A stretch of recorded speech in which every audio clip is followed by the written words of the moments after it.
Well, I was born and I grew up here in Oslo. My father was an executive, so he worked long days. My mother, she stayed home with us for the first years, but then she went back to her job as a librarian. And I had two brothers, a younger brother and an older brother. And I had a, really nice childhood. My only sorrow was when we moved from Oslo to the west coast to Molde. Although it was nice because my grandparents on both sides lived there.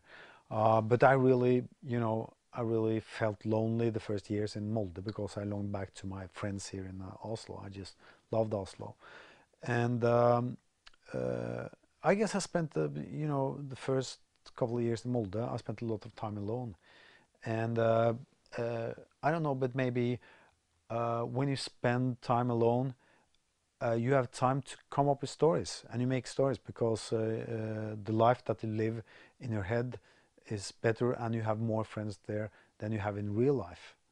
Um, but then later on, I found friends, of course, in Molde, and I started playing soccer, which was what I did up until I was 19.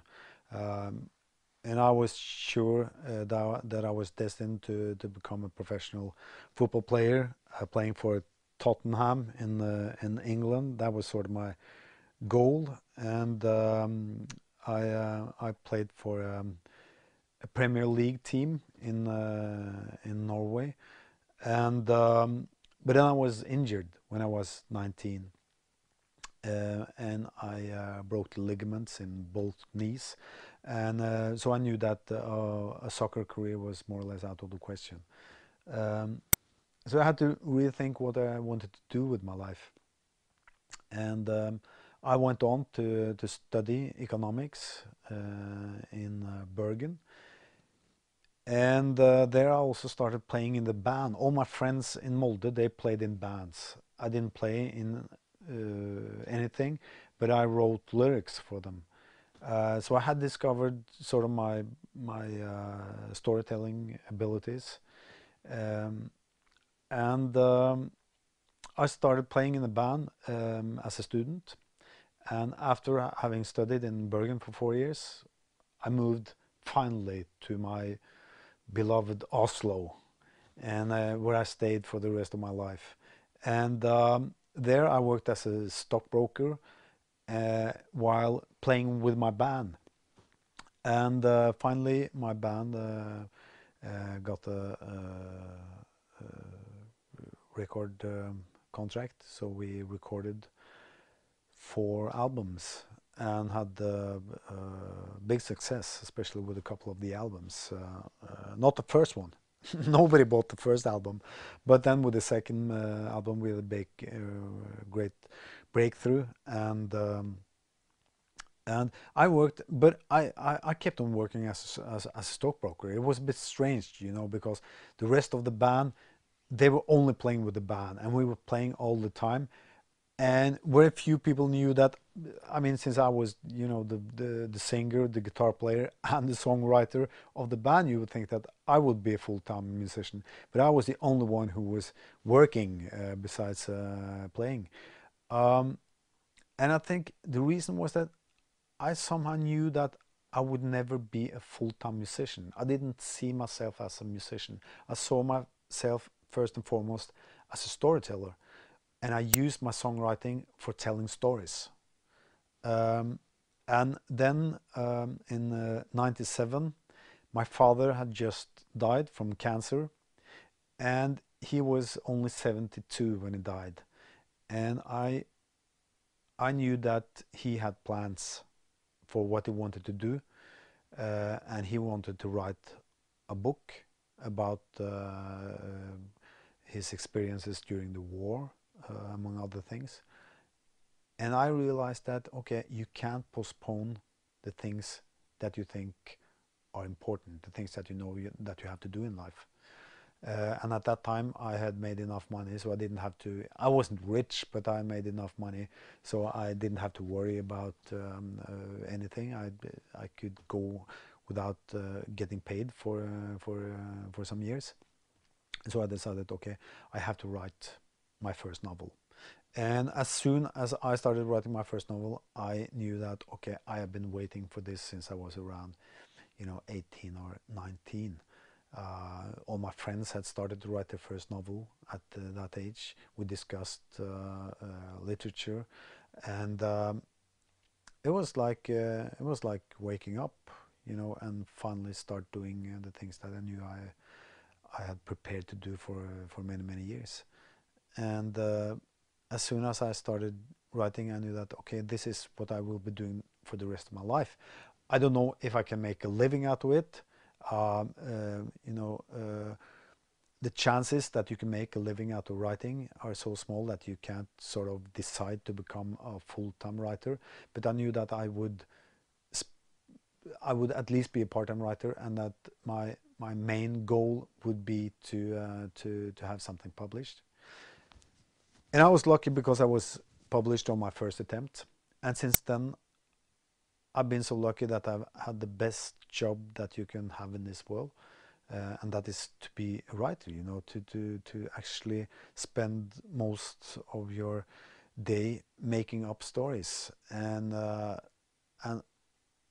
besides having people paying you to do that, that's just, you're so privileged. And I still wake up in the morning, and I have to pinch myself and say that, okay, what you are going to do today is just what you love, what you would do for free. It's just to sit down and make up stories.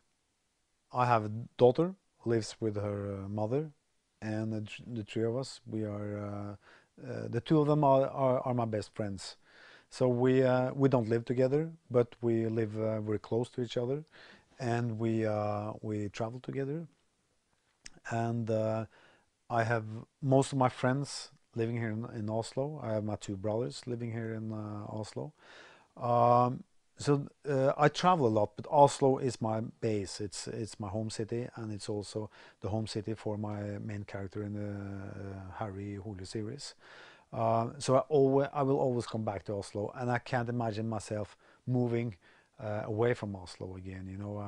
I moved from Oslo when I was 8 years old. It took me a couple of years to get over that.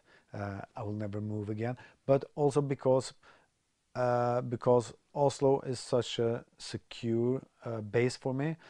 It's very easy for me to travel and stay away for a couple of months at the other end of the world, for that matter, and to be working there.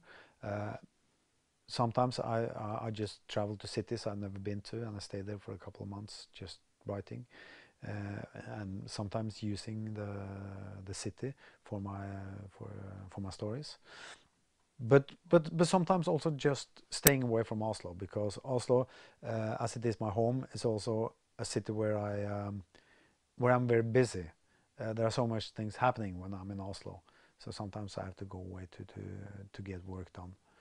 Um, and When I'm not working, because I'm working a lot, I'm still playing, both with my band and with a duo and trio, in a sort of a storytelling slash music setting. Um I I like to go bicycle riding. Oslo is a great city for doing that. I have a cabin just outside the city that I go to.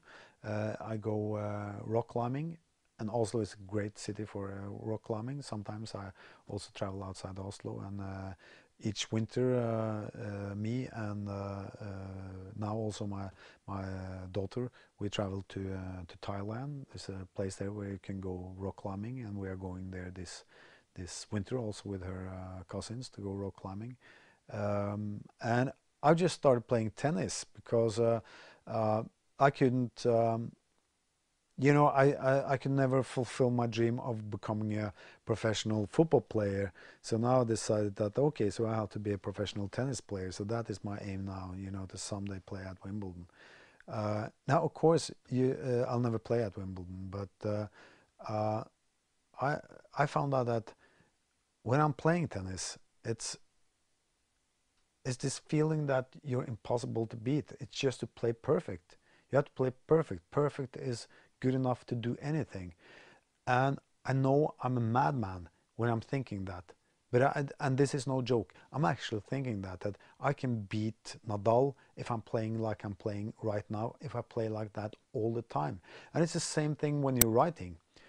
You're writing and you're writing 2 or 3 sentences and you look at them and you say that this is a great idea, this is great writing, I just have to keep on doing this for a couple of 100 pages and I'll be the greatest writer in the world. I know I'm crazy, but I think you, in order to be a writer, in order to sit all by yourself and write day in and day out, um, you have to have this crazy idea that you're the best writer in the world. And you know, there are moments when I am the greatest writer in the world. There are also moments when I'm probably among the 10 worst writers in the world. But you have to tell yourself that, okay, if I can be the greatest writer in the world for 10 seconds, I can be that for year in and year out.